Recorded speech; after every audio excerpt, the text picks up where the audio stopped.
Rajasthan LDC exam में 4 माह बाकी है। अगर आप भी इस एग्जाम की तैयारी करना चाहते हो तो इस वीडियो को एंड तक देखिए। नमस्कार दोस्तों, मेरा नाम है मोहित शर्मा। मैंने लाइब्रेरियन थर्ड ग्रेड एग्जाम में प्रथम स्थान प्राप्त किया है और वर्तमान में मैं पटवारी के पद पर कार्यरत हूँ। आज की इस वीडियो में मैं आपको एलडीसी एग्जाम के लिए कंप्लीट बुक लिस्ट बताने वाला हूँ। उसके साथ ही साथ में हम बात करेंगे कि आपको 4 माह में कौन कौन से टॉपिक्स पर ज़्यादा ध्यान देना है, कौन कौन से टॉपिक्स और कौन कौन सब्जेक्ट आपके लिए ज़्यादा इंपॉर्टेंट रहेंगे और आगामी 4 माह के लिए आपकी स्ट्रेटजी क्या होनी चाहिए। सबसे पहले एक बार अपन ब्रीफ में इस एग्ज़ाम की स्कीम और सिलेबस के बारे में डिस्कस कर लेते हैं। इस एग्ज़ाम के बारे में बात करें अपन तो इसमें 2 फेज़ होते हैं। फर्स्ट फेज़ जो कि आपका रिटर्न एग्ज़ाम होता है और सेकंड फेज़ जो कि आपका टाइपिंग का एग्ज़ाम होता है। आज की इस वीडियो में हम आपके फर्स्ट फेज़ जो कि आपका रिटर्न एग्ज़ाम होता है उसके सिलेबस के बारे में डिटेल से डिस्कस करेंगे। फर्स्ट फेज़ की बात करें तो इसके अंदर आपके 2 पेपर होते हैं। फर्स्ट पेपर जो कि आपका जीके, जीएस एंड मैथ्स का होता है और सेकंड पेपर जो आपका हिंदी एंड इंग्लिश का होता है। सबसे पहले अपन पेपर 1 की बात करते हैं जिसके अंदर आपका जीके, जीएस एंड मैथ्स होती है। अगर अपन जीके की बात करें तो इसके अंदर आपके मेनली 4 सब्जेक्ट्स हैं। पहला आपका करंट अफेयर्स, दूसरा आपका राजस्थान ज्योग्राफी, राजस्थान हिस्ट्री और राजस्थान आर्ट एंड कल्चर। अब अपन करंट की बात करें तो इसके अंदर आपके राजस्थान करंट के साथ साथ इंडियन करंट भी आती है। और हाल ही के एग्जाम्स का अगर अपन ट्रेंड देखें तो आपके जो करंट अफेयर्स होता है उसके अंदर से काफ़ी अच्छी क्वांटिटी में क्वेश्चन पूछे जाते हैं। तो सबसे पहले अगर अपन राजस्थान करंट की बात करें तो आपको राजस्थान करंट के लिए आपके पास 4 माह बाकी है। तो आपको डेली आपकी जो राजस्थान करंट की क्लासेस होती है 10 से 15 मिनट की, आप नान क्लासेस से क्लासेस ले सकते हो। तो वो आपको डेली क्लासेस आपकी तैयार करनी है। उसके बाद में अगर अपन इंडियन करंट की बात करें, इंडियन करंट के लिए आप जो अपनी क्रोनोलॉजी की मंथली मैगजीन आती है उसको प्रेफर कर सकते हो। वो काफ़ी अच्छी रहती है इंडियन करंट के लिए, तो आप उसको इंडियन करंट के लिए चूज़ कर लीजिए। और उसके अलावा जो राजस्थान करंट है उसको आप डेली तैयार करो। अगर डेली आपको नहीं हो रही है तो आप मंथली या फिर द्वैमासिक जो आपकी मूवल की मैगजीन आती है उसको प्रेफर कर सकते हो। राजस्थान करंट के बाद में अपन चलते हैं अपनी ज्योग्राफी के ऊपर। तो ज्योग्राफी में आपके राजस्थान ज्योग्राफी के साथ साथ इंडियन ज्योग्राफी के भी 1-2 टॉपिक दिए हुए हैं, उनको आप एक बार के लिए छोड़ भी सकते हो। और अगर आप चाहोगे तो उनके जो नोट्स है वो मैं आपको प्रोवाइड कर दूंगा अपने टेलीग्राम चैनल पर, तो उसके लिए आप जो मेरा टेलीग्राम चैनल है उसको ज्वाइन कर सकते हो। उसके बाद अपन राजस्थान ज्योग्राफी की बात करें तो इसमें राजस्थान ज्योग्राफी के काफ़ी अच्छे जो टॉपिक्स हैं, बहुत सारे टॉपिक्स हैं और काफ़ी अच्छी क्वांटिटी में इसमें से क्वेश्चन पूछे जाते हैं। तो इसको तैयार करने के लिए आप जो विजय सियाग सर की बुक आती है सियाग पब्लिकेशन की, उसको प्रेफर कर सकते हो। उसमें काफ़ी अच्छे जो आपके नोट्स है वो कलर्ड नोट्स है, तो वो आपके लिए पढ़ाई के लिए भी अच्छे रहेंगे, तो आप उस बुक को प्रेफर कर सकते हो। वैसे तो मैं पर्सनली जो बुक पढ़ता हूँ वो दीनदयाल पब्लिकेशन की बुक्स हैं। उनसे मैं जो राजस्थान का जीके है वो दीनदयाल पब्लिकेशन की बुक से पढ़ता हूँ। लेकिन एलडीसी एग्ज़ाम में आपके ज़्यादा सब्जेक्ट्स हैं तो आप जीके के ऊपर मतलब इतना टाइम इन्वेस्ट नहीं कर सकते हो, तो इसके लिए आप जो सियाग पब्लिकेशन की बुक है वो आप राजस्थान ज्योग्राफी के लिए प्रेफर कर सकते हो। काफ़ी अच्छी बुक है। और उसके साथ साथ में जो दिशा की आपकी पीवाईक्यू की बुक आती है राजस्थान ज्योग्राफी की, वो आप ले आना। तो उस बुक को भी आपको अच्छे से पढ़ना है। और इसके अलावा जो आपके सियाग पब्लिकेशन की बुक है उसको आप अपनी थ्योरी के लिए पढ़ सकते हो। बाकी आप पीवाईक्यू जो दिशा की बुक है वो ज़रूर लेके आना, उससे आप जो पुराने क्वेश्चंस हैं उनको ज़रूर से अच्छे से देख लेना एक बार। उसके बाद में अपन बात करें राजस्थान हिस्ट्री की, तो राजस्थान हिस्ट्री के अंदर आपको जो मॉडर्न हिस्ट्री है उसको ठीक से पढ़ना है। और आपकी मिडाइवल हिस्ट्री के बारे में भी दिया हुआ है कि मध्यकालीन हिस्ट्री के बारे में भी आपके टॉपिक्स है। तो एक बार के लिए आप जो मिडाइवल हिस्ट्री है उसको छोड़ सकते हो, लेकिन मॉडर्न हिस्ट्री जो है आपकी राजस्थान की उसको आपको अच्छे से पढ़ना है। तो उसके लिए आप शॉर्ट एंड स्वीट बुक देखो तो आपकी जो रोहित सर की ब्रह्मास्त्र वाली बुक आती है वो आप ले सकते हो राजस्थान हिस्ट्री के लिए। और अगर आपको बहुत ही अच्छे से पढ़ना है तो आप फिर दीनदयाल पब्लिकेशन की बुक ले लो, उसमें काफ़ी अच्छे से डिटेल में दिया हुआ है। अगर आप कम टाइम में हिस्ट्री को कवर करना चाहते हो तो आप जो ब्रह्मास्त्र वाली बुक है रोहित सर की वो उसको ले सकते हो। और अगर आपको अच्छे से पढ़ना है, पूरा डिटेल में पढ़ना है, तो आप जो दीनदयाल पब्लिकेशन की बुक है हिस्ट्री की उसको प्रेफर कर सकते हो। उसके बाद में अपन बात करें राजस्थान आर्ट एंड कल्चर की, तो आर्ट एंड कल्चर के अंदर भी अगर आपको शॉर्ट में पढ़ना है और कम टाइम में पढ़ना है तो आप जो रोहित सर की ब्रह्मास्त्र वाली बुक है उसको प्रेफर कर सकते हो। और अगर आपको बिल्कुल एकदम डिटेल में पढ़ना है तो उसके लिए आप दीनदयाल पब्लिकेशन की जो बुक है उसको प्रेफर कर सकते हो। और इसके साथ साथ में ही जो राजस्थान हिस्ट्री और आर्ट एंड कल्चर की दिशा की बुक आती है उसको आपको जरूर से लाना है। उसके जो क्वेश्चंस है पीवाईक्यूज उनको अच्छे से देखना है। एक बार कंप्लीट बुक लिस्ट बताने के बाद में मैं आपको अच्छे से बताऊंगा कि किन लोगों को जीके पे ज़्यादा फोकस करना चाहिए और किन लोगों को अदर सब्जेक्ट्स पे ज़्यादा फोकस करना चाहिए। तो उसको देखने के लिए आप एंड तक इस वीडियो में बने रहिए। और अगर आपको ये वीडियो पसंद आ रही हो तो इस चैनल को सब्सक्राइब कर लेना। तो जीके के बाद में अपन बात करते हैं अपने फर्स्ट पेपर के अगले सब्जेक्ट की, जो कि है अपना जनरल साइंस। साइंस के अंदर आपके 50 क्वेश्चन आते हैं, वही जीके के बराबर 50 क्वेश्चन जीके के होते हैं, 50 क्वेश्चन आपके साइंस के होते हैं। तो साइंस को तैयार करने का आपका सबसे बेस्ट तरीका जो है वो है आपका एनसीईआरटी की बुक्स। अगर आप एक साइंस के स्टूडेंट हैं तो आपका एनसीईआरटी की बुक्स से ही अच्छे से पढ़ना चाहिए, वही आपके लिए सबसे बेस्ट स्टडी मटेरियल रहेगा इस एग्जाम के लिए। और अगर आप चाहते हो कोई एक बुक प्रेफर करना कि साइंस के लिए आपको कोई एक बुक प्रेफर करनी है, तो आप बीके पाठक सर की जो बुक आती है साइंस की उसको प्रेफर कर सकते हो, वो भी आपके लिए सफिशिएंट रहेगी। तो आप उस बुक को अच्छे से तैयार कर लो और उसके साथ में जो दिशा की आपकी पीवाईक्यू वाली बुक आती है दिशा 2020, उसको आप प्रेफर कर लो। तो दोनों को आप अच्छे से तैयार कर लो तो आपके जो साइंस का टॉपिक है वो अच्छे से कवर हो जाएंगे पूरे। फिर उसके बाद में अगर अपना आगे चलें तो अपना जो नेक्स्ट सब्जेक्ट है वो है अपना मैथ्स। मैथ्स के लिए भी वही बात है कि अगर आप मैथ्स के साइंस मैथ्स के स्टूडेंट हैं, मैथ्स आपको अच्छे से समझ में आती है, तो आप एनसीईआरटी से तैयार कर सकते हो अपनी मैथ्स को। और आपको मैथ्स के अंदर जो सबसे इंपॉर्टेंट चीज़ होती है वो होती है आपकी प्रैक्टिस। तो आपको मैथ्स के लिए डेली प्रैक्टिस करनी है, डेली आपको मैथ्स के क्वेश्चन निकालने हैं, जो भी आप अपने हिसाब से डिसाइड कर लो, 15 20 30 जितने भी क्वेश्चन हैं उनको आप डेली प्रैक्टिस करते रहिए, तो मैथ्स आपकी अच्छे से तैयार हो जाएगी। उसके साथ ही आप चाहो कि अगर एक कोई आप ऐसा बता दीजिए एनसीईआरटी से हम तैयार नहीं करना चाहते, तो आप ऐसी कोई एक बुक बता दो, ऐसे कोई नोट्स बता दो जो मैथ्स के लिए सफिशिएंट हो। तो आप जो माथुरिया सर की बुक आती है मैथ्स की, उसको आप प्रेफर कर सकते हो इसके लिए। उस बुक के अंदर काफ़ी अच्छे से आपको समझा रखा है मैथ्स के सारे टॉपिक्स को, तो आप उस बुक को ले आइए और उससे आप मैथ्स को तैयार कर सकते हो। लेकिन मैथ्स के अंदर जो सबसे ज़्यादा इंपॉर्टेंट होता है वो आपकी प्रैक्टिस होती है, तो आपको ज़्यादा से ज़्यादा जो क्वेश्चन है वो निकालने हैं। इसके लिए आप प्रीवियस ईयर के जो आपके क्वेश्चन आए हुए हैं वो दिशा की बुक से आप उनको अच्छे से निकाल लेना, सारे क्वेश्चंस को अच्छे से देख लेना कि जो जो आपके टॉपिक दिए हुए हैं मैथ्स के उन सबको आप अच्छे से उसके अंदर से प्रीवियस ईयर के आप सारे क्वेश्चन देख लेना। ये आपका जो फर्स्ट पेपर का स्टडी मटेरियल था उसके बारे में अपन ने बात कर ली है। इसके बाद में अपन बात करते हैं अपने पेपर 2 के बारे में। पेपर 2 के अंदर आपकी हिंदी एंड इंग्लिश होती है और ये पेपर भी आपका 100 मार्क्स का होता है और 150 क्वेश्चन के अंदर आते हैं। तो हिंदी आपके 75 क्वेश्चन आएंगे और आपके इंग्लिश के अंदर 75 क्वेश्चन आएंगे।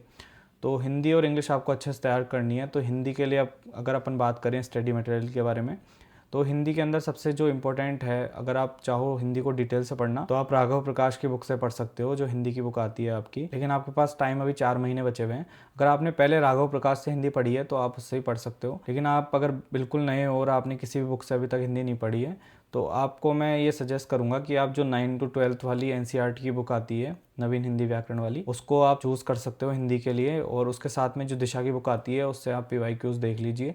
ये दोनों बुक्स भी आपके लिए सफिशिएंट रहेगी हिंदी के लिए। और आपको 9 to 12 वाली जो हिंदी व्याकरण वाली बुक है वो अगर आपको कहीं नहीं मिल रही है तो उसकी पीडीएफ में अपने टेलीग्राम चैनल पर डाल दूंगा, तो वहाँ से आप उसको डाउनलोड कर सकते हो। उसका प्रिंट आउट या फिर कैसे भी जैसे आपको ठीक लगे वैसे आप उसको पढ़ सकते हो।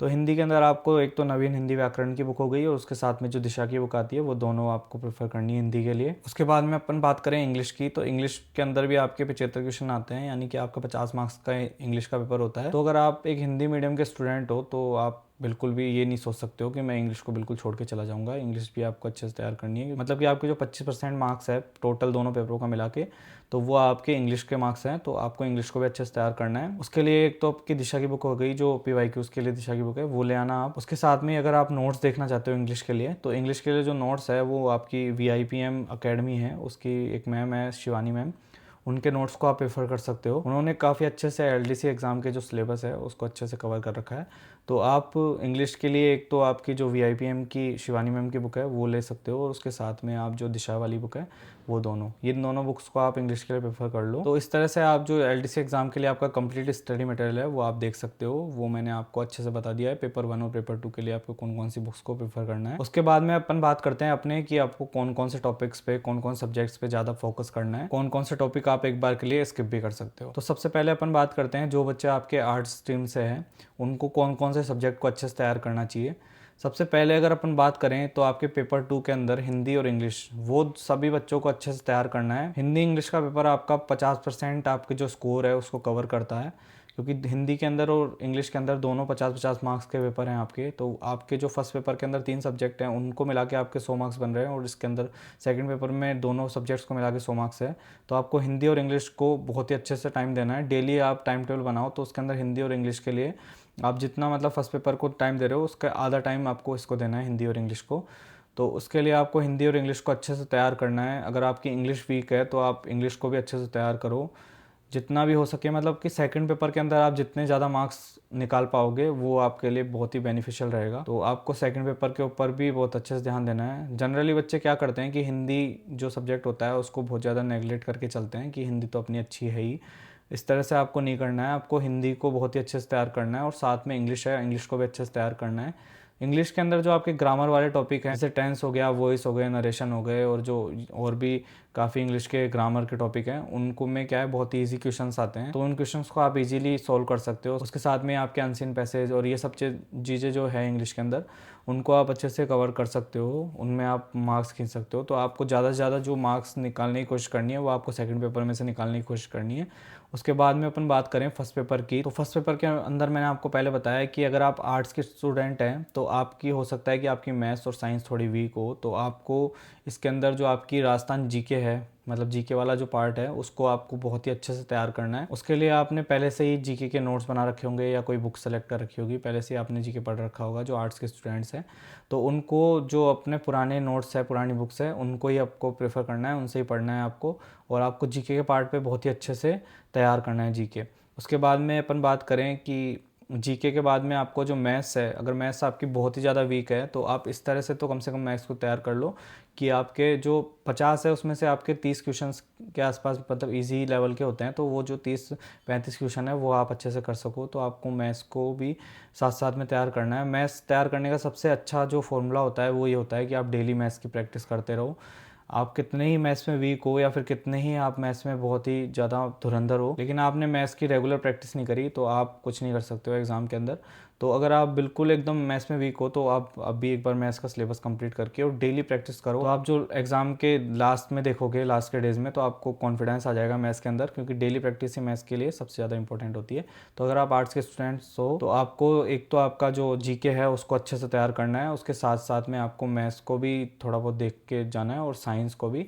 जितने आपके जो हार्ड टॉपिक्स हैं उनके अलावा जो आपको इजी टॉपिक्स लगे उनको अच्छे से तैयार करना है। तो आपको ये कोशिश करनी है कि जो आपके पेपर 1 के अंदर 150 क्वेश्चन है तो उनमें से आपके लगभग 110 से 120 क्वेश्चंस का जो मटेरियल है वो कंप्लीट हो जाए। और आपको जो सेकंड पेपर है हिंदी इंग्लिश वाला उस पर ज़्यादा फोकस करना है, उसमें ज़्यादा से ज़्यादा क्वेश्चन खींचने की कोशिश करनी है। उसके बाद में अपन बात करें ऐसे स्टूडेंट्स की जो कि साइंस स्ट्रीम से हैं, तो डेफिनेटली अगर वो साइंस से है तो साइंस मैथ्स होगी उनके पास में या बायो होगी। अगर वो मैथ्स स्ट्रीम से है तो उनकी मैथ्स काफ़ी अच्छी होगी। तो मैथ्स के लिए आपको डेली प्रैक्टिस करनी है। जो सब्जेक्ट आपका पहले से स्ट्रॉन्ग है उसको आपको और भी स्ट्रॉन्ग करना है। तो आपको कोशिश करनी है कि मैथ्स के अंदर आपके 45 से लेके मतलब कंप्लीट पूरे क्वेश्चन या फिर 45 से अबव क्वेश्चन आपके अच्छे हो अगर आप मैथ्स स्ट्रीम से हो।